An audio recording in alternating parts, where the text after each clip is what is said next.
The Wedding People by Alison Espach is about a woman who goes to an expensive hotel to spend her last night in style. So will this book leave you jilted or ready for the honeymoon?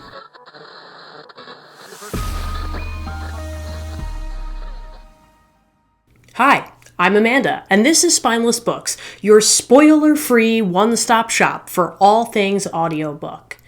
When The Wedding People by Alison Espach begins, we meet Phoebe.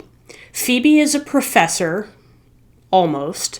She's recently divorced. She's lost her cat, her only pet, and her confidant. And she's decided to go to the most expensive hotel she can think of, the Cornwall Inn, because honestly, Phoebe has had it, and she's ready to end her life. Phoebe is tired of wallowing in her failures, and she's not happy with her life, and she just decides she's had enough, and she's going to end it. Now, before we go any further, if you are sensitive to triggers of suicide, I'm going to spoil simply that Phoebe does not kill herself. There wouldn't be much of a book if it ended in the first chapter. So be assured that if this is a trigger for you, it's not where the book is going, though it is discussed. What makes Phoebe hang on, however, is a bit of a surprise. She blatantly tells the bride-to-be that she's there to kill herself.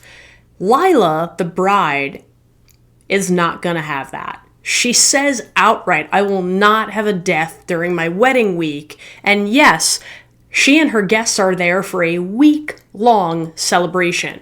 Now, coincidentally, Phoebe is the only guest who is not there for the wedding.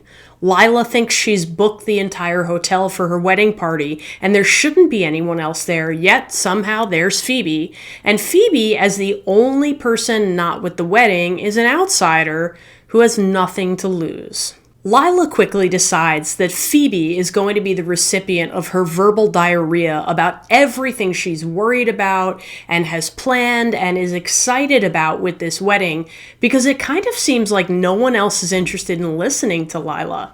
Lila's late father has left her more money than she knows what to do with, and she is spending so much of it on this wedding, it's ridiculous.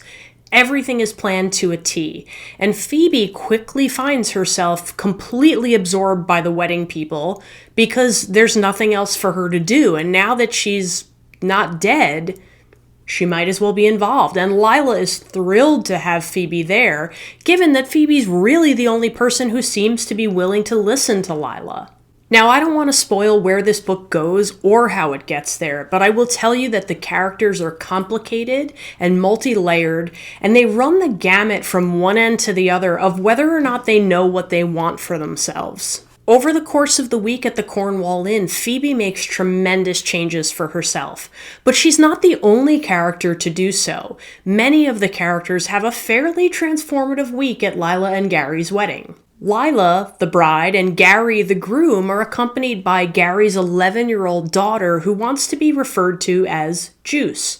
There's also Jim, who is the brother of Gary's late wife, Juice's mom. And then there's a whole host of other characters. Lila's mom, some of the bridesmaids. There's really a mix of people. Now, there are primary characters, Phoebe, Lila, Gary, I would even say Juice. And then there are secondary characters who are all well developed, even if they're not as prevalent in the novel. This book asks that we suspend our disbelief and think that every one of these guests can afford to spend an entire week celebrating Lila and Gary's wedding. It also asks that you suspend your disbelief in that they are not completely going stir-crazy, isolated in a hotel. Once you move past that, however, and the suicidal tendencies, Phoebe has full permission to reinvent herself amongst strangers. She's really used to going with the flow, and honestly, that's what gets Lila in front of her to begin with. Lila just walks into Phoebe's room, and Phoebe kind of doesn't say anything about it. But Phoebe is starting to wonder what Phoebe wants and what works for her. I'm not quite sure if I'd call this book a satire or just a comedy with a lesson, but it dives into some really serious issues about identity and figuring out who you are, who you want to be, and how to say when you're not happy. A lot of questions come with realizing that things are not the way you expected them to be, and that's something that many have to grapple with from young adulthood on, and this book really addresses that in a serious way, even though it's light and comedic. Overall, I found this book to be charming, funny, and really kind of heartwarming. It didn't go exactly where I expected, it went to a variety of other places, and I think overall it made a lot more of a good discussion book than I expected.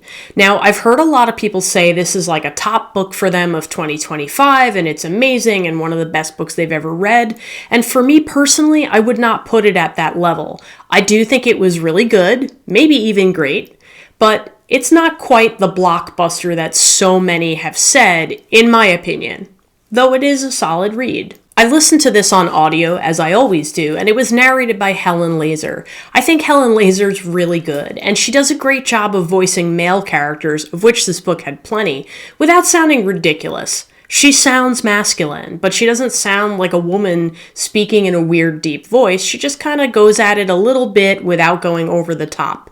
I think her narration was perfect for a character who is sarcastic and doesn't care anymore and has nothing to lose and is in such a weird situation that Phoebe finds herself in. She really voiced the attitude of the character extremely well. There's a lot about this book that's totally implausible, but there's also a lot that's highly realistic.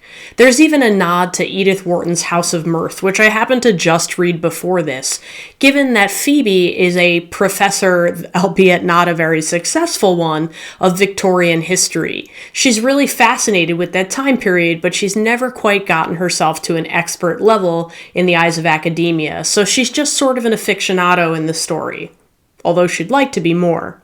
I think some of the major strengths of this book are how hilarious it is and how funny the dialogue is. There were definitely moments that made me laugh out loud. I also think it deals with some serious identity issues in a really comical way. The classic heroine is transformed often by tragedy, and Alison Espach flips this on its head in this novel by having Phoebe transformed by unexpected community and acceptance, particularly self-acceptance. She is willing to look herself in the face and say, I'm not happy.